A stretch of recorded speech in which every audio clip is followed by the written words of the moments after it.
1856, 4:30 a.m. The weather, clear and mild. A colorful eastern sky gives promise of a beautiful, bright springtime day in the Colorado Rockies. The first rays of the sun have not yet penetrated into the canyon of the Colorado River at Bond, 129 miles west of Denver, where 5 railroad men are just reporting for work, called for the SPD through eastbound connection with Southern Pacific. They've been off duty for 12 hours, so they're fully rested and alert as they await the arrival of their train, now only a few miles away, rolling along with 46 loads, 30 empties and a caboose, 3,218 actual tons.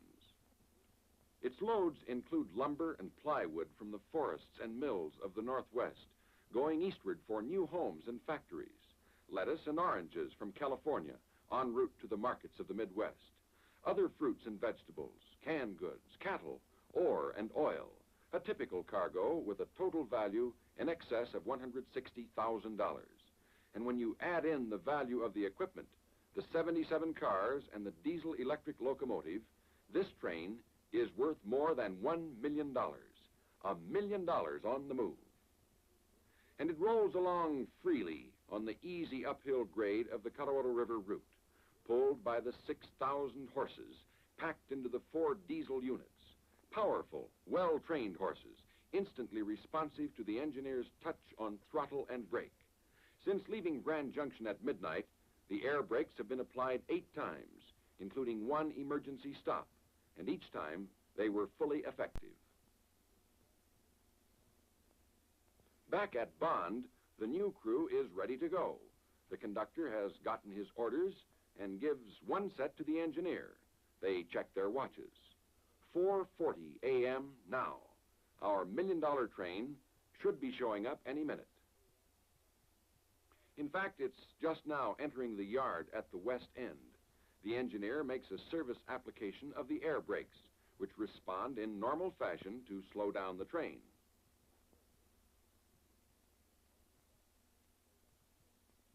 And here she comes. These 3 men, fireman, head brakeman, engineer, will ride the head end for the final 129 miles into Denver. The conductor and rear trainman will ride the caboose. All are skillful, careful, experienced railroaders. Between them, they have a total of 114 years of railroad service. The $1 million SPD will be in good hands.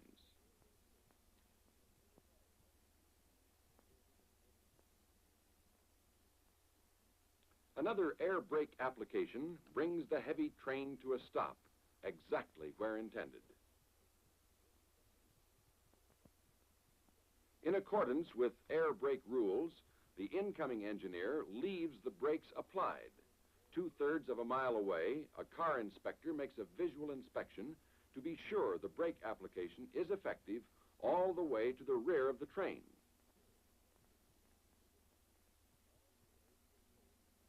The engine crew climbs into the cab to prepare for departure. First, though, the engineer goes through an established routine as required by the air brake rules. After making an additional application, he checks the gauge for leakage. Nothing is left to chance. Everything is checked. The fireman, meanwhile, is making a patrol of the engine rooms of the 4 diesel units, also according to rule. After the 1-minute leakage test, the engineer releases the air, the gauge indicating that all brakes are releasing properly as the brake pipe pressure reaches the standard of 90 pounds. As a further check, the car inspector makes sure that the brakes actually release at the rear end of the train. The SPD doesn't linger long at Bond. The engine is not detached, no cars are added or cut off. It takes only about 5 minutes to change crews, make the brake test, and leave town. 4:50 a.m. What are they thinking about as the train pulls out of Bond, the engineer and the head trainman? Well, we don't know for sure, but chances are they're doing a little mental arithmetic, estimating the time they'll arrive at North Yard in Denver. But whatever answer they may come up with, they're wrong. The train isn't going to arrive in Denver.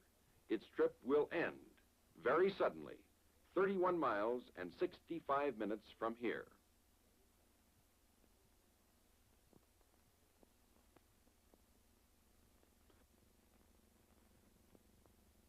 The fireman leaves the cab at this point to make another routine patrol of the engine rooms, which usually takes about 15 minutes.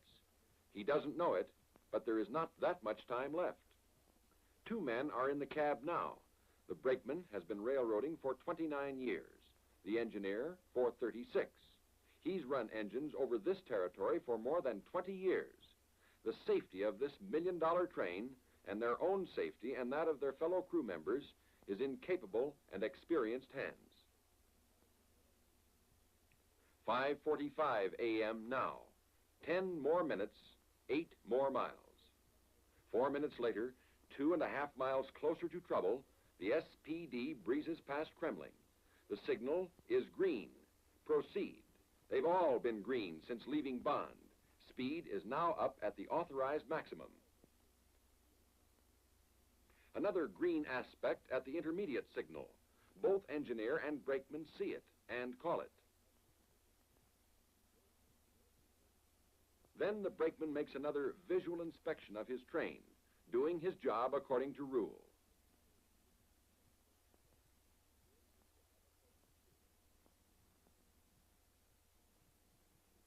These 2 men are a good railroading team. They've known each other and worked together for many years. So naturally, they have a good many things to talk about. Then, too, as the engineer later testified, frequent conversations help keep them awake, which is mighty important to say the least. While they're talking, let's look ahead a couple of miles. Approaching from the east is the MX, Moffat Extra, pulled by a 3-unit diesel.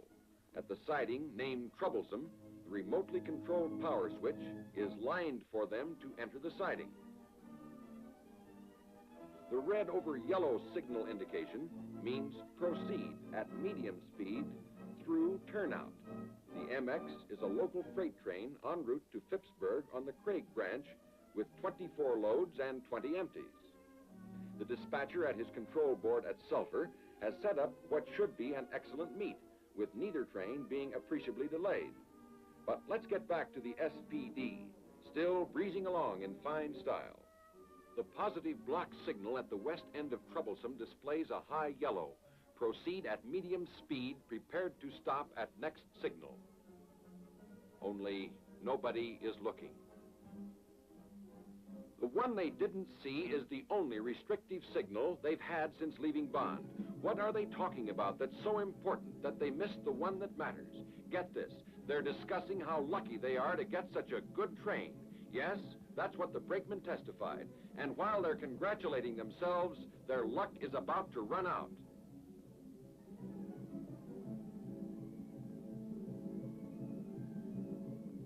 Suddenly, the engineer realizes what's happening. He slams the air brakes into emergency, but it's too late.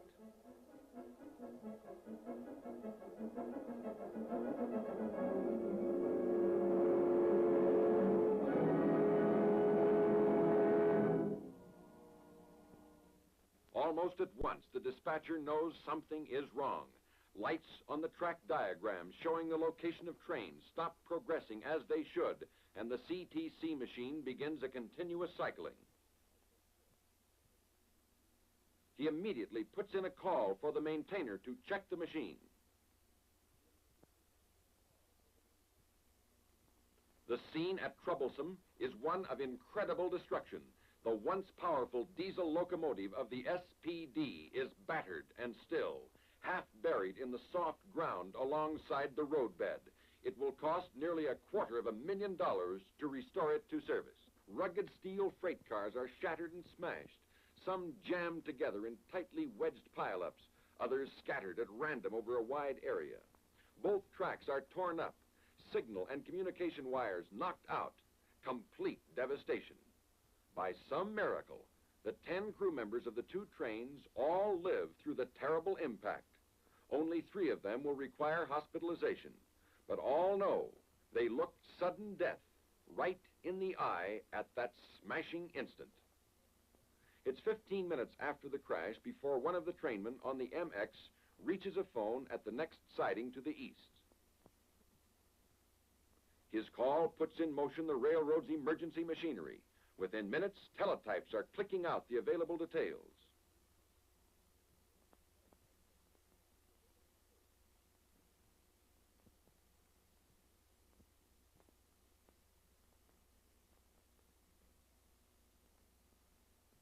Principal officers are immediately notified by phone. A gigantic cleanup operation is speedily organized to clear the track and restore the line to service.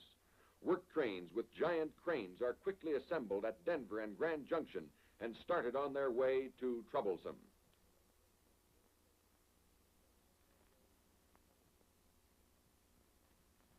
As further details come in, transportation officers make arrangements to detour important trains via the Royal Gorge route and cancel others. Track materials and men are pulled off other jobs, all available work equipment rounded up. Signal and communications troubleshooters head for the scene. The immediate objective, get the line open at the earliest possible moment.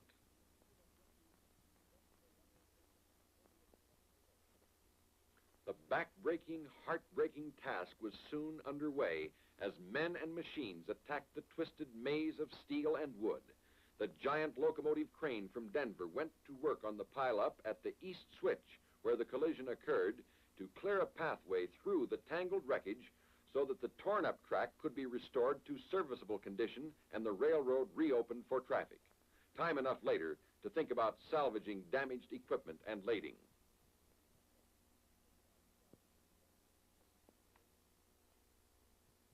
The badly damaged locomotive, already well off to the side, was ignored for the time being. In all, 60 cars from the two trains were smashed, many of them hopelessly beyond repair. Damage to equipment, not including the locomotive, totaled nearly $60,000.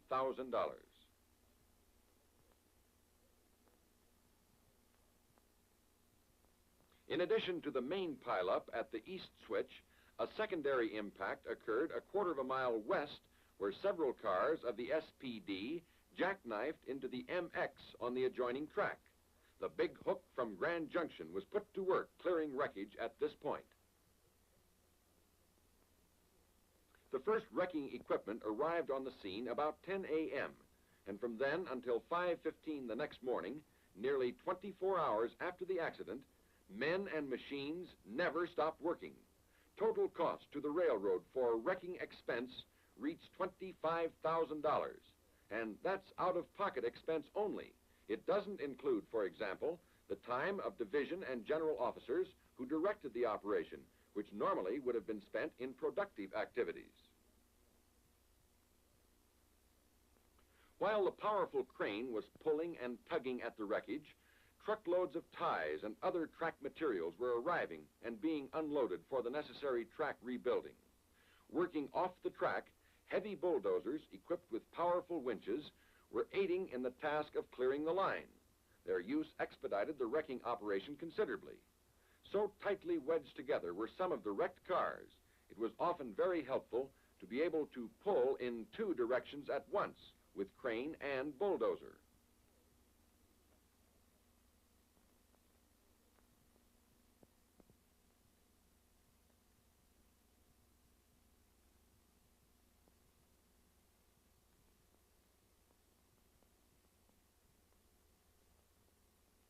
With many of the cars lying roughly parallel to the track, it was possible to hook the winch cable over them and simply roll them out of the way.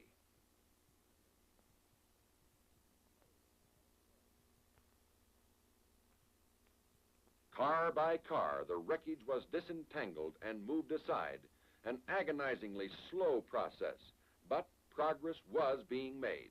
Crane and bulldozers kept at it without pause.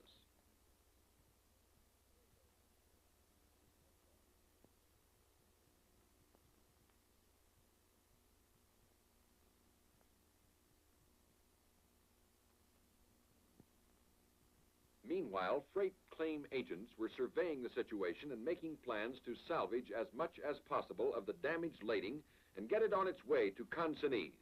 Their efforts held down the losses, but still, the railroad paid claims totaling more than $40,000.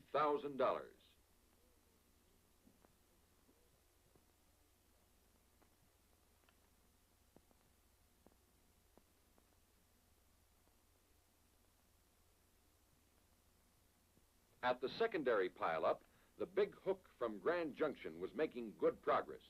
Here, the damage was, for the most part, a little less severe.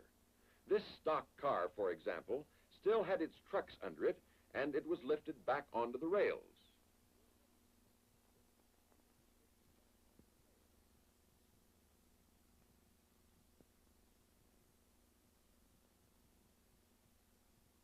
The laborious task went on and on.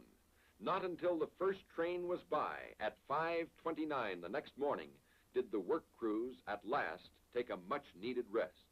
More than 2 weeks were required to complete the job of salvaging equipment and cargo and rebuilding track. Restoring the railroad to its former condition at this point cost more than $17,000.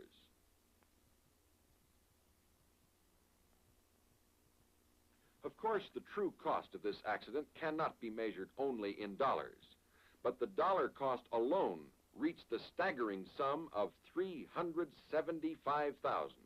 And this does not include such items as the cost of detouring trains, the loss of wages and revenues from trains which were annulled, and so on. But of even greater importance are the long-term effects on the railroad and its employees, most particularly the 10 men directly involved, the 10 men who faced sudden death because of the momentary carelessness of 2 of their number. Who can put a price tag on that?